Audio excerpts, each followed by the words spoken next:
ಆತ್ಮಹತ್ಯೆ ಮಾಡಿಕೊಂಡ ಕುಟುಂಬಕ್ಕೆ ಸರ್ಕಾರ ಪರಿಹಾರ ಕೊಡಲೇಬೇಕು. ಆತ್ಮಹತ್ಯೆ ಮಾಡಿಕೊಂಡಂತ ಕುಟುಂಬಕ್ಕೆ ಸರ್ಕಾರ ಪರಿಹಾರ ಕೊಡಲೇಬೇಕು. ಸ್ನೇಹಿತರೆ, ಇದುವರೆಗೂ ಸಹ ನಮ್ಮೆಲ್ಲ ಮುಖಂಡರು ಮಾತಾಡಿದ್ದಾರೆ. ಮಾತಾಡಬೇಕಾದ್ರೆ ಎಲ್ಲರೂ ಮಾತಾಡಿದ ಒಂದೇ ವಿಷಯನೇ, ಒಗ್ಗಟ್ಟಿನಲ್ಲಿ ಬಲ ಇದೆ. ನಾವು ಇಲ್ಲಿ ಯಾವುದೇ ಸಮಸ್ಯೆ ಬಂದಾಗ ಒಗ್ಗಟ್ಟಾಗಿ ಸಂಘಟಿತರಾಗಿ ನಾವು ಹೋರಾಡಬೇಕಾಗುತ್ತದೆ. ನಮ್ಮ ಮೇಲೆ ಆಗುವಂತಹ ದಾಳಿಗಳನ್ನು ಸಹ ಒಗ್ಗಟ್ಟಾಗಿದ್ದಾಗ ಮಾತ್ರ ಎದುರಿಸಲಿಕ್ಕೆ ಸಾಧ್ಯ ಆಗುತ್ತೆ ಅಂತೇಳಿ ಮಾತಾಡಿದ್ದಾರೆ. ಅದೇ ರೀತಿಯಲ್ಲಿ ಈ ಸರ್ಕಾರದ ನೀತಿಗಳು, ಓಲಾ, ಊಬರ್, ಟ್ಯಾಕ್ಸಿ, ಬೈಕ್ ಟ್ಯಾಕ್ಸಿಗಳು ಇವತ್ತು ನಮ್ಮ ಆದಾಯವನ್ನು ಕಿತ್ಕೊಂಡು ತಿಂತಾ ಇದ್ದೇವೆ. ಮೊದಲ ಕಮಿಷನ್ ಇಲ್ಲ, ನಾವು ಆಟೋ ಚಾಲಕ ಸಹಾಯ ಮಾಡ್ತೀವಿ ಅನ್ನಂತ ಬಂದಂತ ವ್ಯಕ್ತಿಗಳು ಇವತ್ತು ಕಮಿಷನ್ ಮುಖಾಂತರ ನಮ್ಮನ್ನು ಸುಲಿಗೆ ಮಾಡಕ್ಕೆ ಹೊರಟಿವೆ. ಅದೇ ರೀತಿಯಲ್ಲಿ ಯಾವುದೇ ರೀತಿಯಲ್ಲಿ ನಮ್ಗೆ ಗೊತ್ತಾಗಲಿಲ್ಲ ಈ ಬೈಕ್ ಟ್ಯಾಕ್ಸಿ ಯಾವ ರೀತಿ ಒಳಗೆ ನುಸುಳಿತು ಅಂತ ಹೇಳಿ ಅಂತ ಹಂತವಾಗಿ ಒಳಗೆ ಬಂದಂತ ವ್ಯಕ್ತಿಗಳು ಇವತ್ತು ಆಟೋ ಚಾಲಕರ ಜೀವನ ಜೊತೆ, ಆದಾಯ ಜೊತೆ ಅವರ ಜೀವನ ಸಹ ಇವತ್ತು ಬೈಕ್ ಟ್ಯಾಕ್ಸಿ ಕಿತ್ಕೊಂಡು ತಿಂತಾ ಇದ್ದೇವೆ.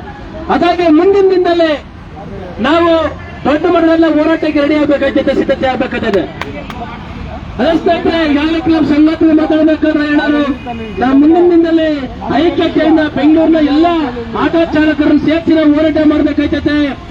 ನಾವುಗಳು ಮುಂದಿನ ದಿನದಲ್ಲಿ ವಿಫಲವಾದಂತಹ ಉಪವಾಸ ಧರಣಿ, ಅನಿರ್ದಿಷ್ಟ ಧರಣಿ ಮಾಡಲಿಕ್ಕೆ ನಾವು ತಯಾರಾಗಬೇಕಾಗ್ತದೆ ಅಂತ ಈ ಒಂದು ಪ್ರತಿಭಟನೆ ಬಂದಂತಹ ಎಲ್ಲ ಸಂಗತಿಗಳಿಗೂ ಅದೇ ರೀತಿಯಲ್ಲಿ ಈ ಹೋರಾಟದ ಮನೆ ಪತ್ರವನ್ನ ಮುಖ್ಯಮಂತ್ರಿಗಳಿಗೆ ನಾವು ಕೊಡ್ತೀವಿ, ನಾಳೆ ಕೊಡ್ತೀವಿ. ಅದಾಗಿ ಈ ಮನೆ ಪತ್ರದಲ್ಲಿ ಏನಿದೆ ಅಂತೇಳಿ ಓದಿ ತಮಗೆ ತಿಳಿಸ್ತೀವಿ.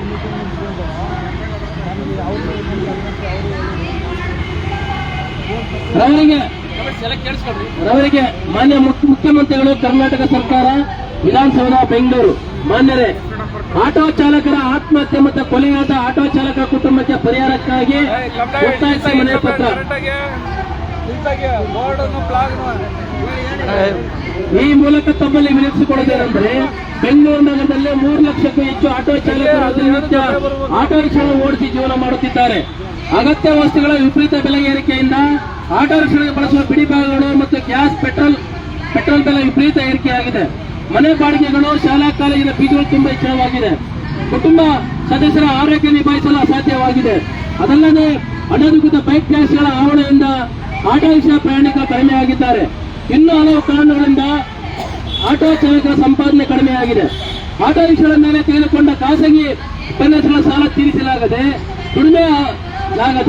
ದುಡಿಮೆ ಅವಧಿ 16 ಗಂಟೆಯಿಂದ 16 ಗಂಟೆ ಇರುವುದೂ ಸಹ ದುಡಿಯಬೇಕಾದಂತ ಪರಿಸ್ಥಿತಿ ಬಂದಿದೆ. ಆದರೂ ಸರಿಯಾಗಿ ದುಡಿಮೆ ಆಗುತ್ತಿಲ್ಲ.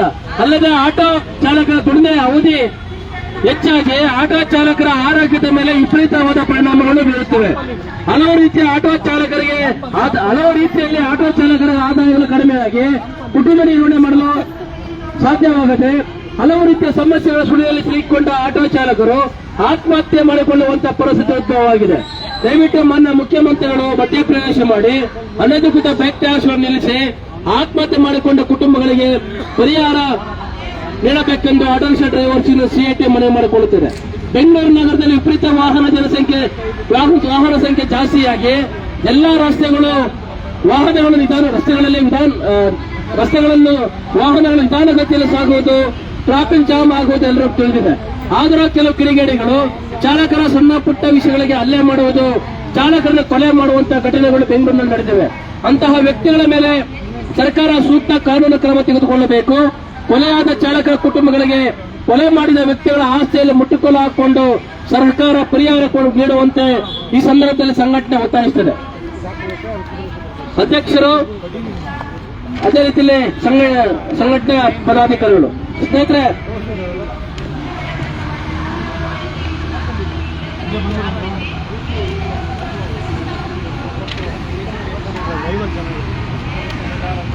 ಇದು ನಾವು ಸರ್ಕಾರಕ್ಕೆ ಮುಖ್ಯಮಂತ್ರಿ ಕೊಡುವಂತಹ ಮನವಿ ಪತ್ರ.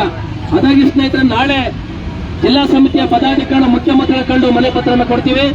ಅದೇ ರೀತಿ ನಾವು ಮುಂದಿನ ತಿಂಗಳಲ್ಲಿ ಯೋಚಿತವಾದಂತಹ ಹೋರಾಟಕ್ಕೆ ನಾವು ತಯಾರಾಗಬೇಕಾಗುತ್ತೆ. ಇಲ್ಲ ಅಂತಂದ್ರೆ ಬೈಕ್ ಟ್ಯಾಕ್ಸ್ಗಳು ನಮ್ಮ ಆದಾಯವನ್ನ ಕಿತ್ತು ತಿಂತವೆ, ನಮ್ಮ ಬದುಕಕ್ಕೆ ಬಿಡೋದಿಲ್ಲ. ನಾವು ಅವರಿಗೆ ಸರಿಯಾಗಿ ಬುದ್ಧಿ ಕಲಿಸಬೇಕಾಗ್ತದೆ.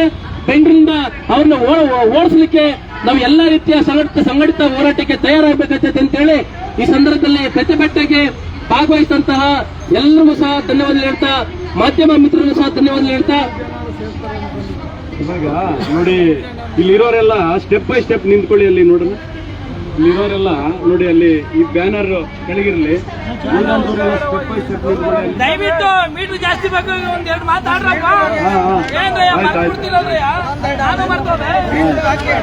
ಅಲ್ಲಿ ನೋಡಿ, ಅಲ್ಲಿ ಒಂದು ಸ್ಟೆಪ್ ಅಲ್ಲಿ ನಿಂತ್ಕೊಳ್ಳಿ. ಅಲ್ಲಿ ಮೇಲೆ ಮೇಲೆ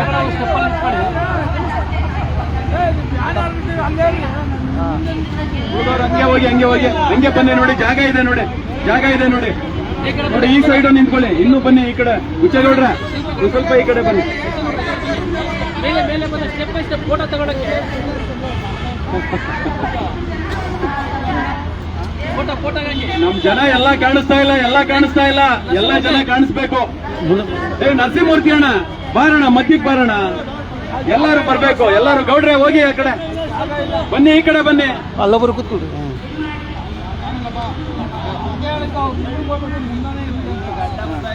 ಹಾ ನೋಡಿ ಗೌಡ್ರು ಹಂಗೆ ಹಂಗೆ ಎತ್ತಿಡಿದವ್ರು ನೋಡಿ. ವೆಂಕಟೇಶನ್ ಮುಖ ಕಾಣಿಸ್ತಾ ಇಲ್ಲ. ಬಸವರಾಜ ಒಂದ್ ಸ್ವಲ್ಪ ತೆಗೆ ಬರಪ್ಪ. ARDU ಜಿಂದಾಬಾದ್, CITU ಜಿಂದಾಬಾದ್, ಜಿಂದಾಬಾದ್ ಜಿಂದಾಬಾದ್. ಆತ್ಮಹತ್ಯೆ ಮಾಡಿಕೊಂಡ ಕುಟುಂಬಗಳಿಗೆ ಪರಿಹಾರ ನೀಡಲೇಬೇಕು. ಆತ್ಮಹತ್ಯೆ ಮಾಡಿಕೊಂಡ ಕುಟುಂಬಗಳಿಗೆ ಪರಿಹಾರ ನೀಡಲೇಬೇಕು. ನೀಡಲೇಬೇಕು. ಕೊಲೆಯಾದಂತಹ ಕುಟುಂಬಗಳಿಗೆ ಪರಿಹಾರ ನೀಡಲೇಬೇಕು. ಬೈಕ್ ಟ್ಯಾಕ್ಸಿ ತೊಲಗಲೇಬೇಕು. ಆಟೋ ರಿಕ್ಷಾ ಚಾಲಕರಿಗೆ ಮಾರಕವಾಗಿರುವ ಬೈಕ್ ಟ್ಯಾಕ್ಸಿ ತೊಲಗಲೇಬೇಕು. ARDU ಜಿಂದಾಬಾದ್, ಜಿಂದಾಬಾದ್. CITU ಜಿಂದಾಬಾದ್. ಜಿಂದಾಬಾದ್. ಆಟೋ ರಿಕ್ಷಾ ಮೀಟರ್ ದರ ಹೆಚ್ಚಳ ಮಾಡಲೇಬೇಕು. ಆಟೋ ರಿಕ್ಷಾಗಳ ಮೀಟರ್ ದರ ಹೆಚ್ಚಳ ಮಾಡಲೇಬೇಕು. ARDU ಜಿಂದಾಬಾದ್, ಜಿಂದಾಬಾದ್. CITU ಜಿಂದಾಬಾದ್. ಏನೇ ಬರಲಿ ಒಗ್ಗಟ್ಟಿರಲಿ. ಬೈಕ್ ಟ್ಯಾಕ್ಸಿ ತೊಲಗವರೆಗೂ ಹೋರಾಟ ನಿಲ್ಲೋದಿಲ್ಲ. ಬೈಕ್ ಟ್ಯಾಕ್ಸಿ ತೊಲಗುವವರೆಗೂ ಹೋರಾಟ ನಿಲ್ಲೋದಿಲ್ಲ. ARDU ಜಿಂದಾಬಾದ್, CITU ಜಿಂದಾಬಾದ್. ಈಗ ಎಲ್ಲ ಇಲ್ಲಿವರೆಗೆ ಈ ನಮ್ಮ ಹೋರಾಟಕ್ಕೆ ಎಲ್ಲ ಜಿಲ್ಲಾ ಸಮಿತಿಯ ಪದಾಧಿಕಾರಿಗಳು,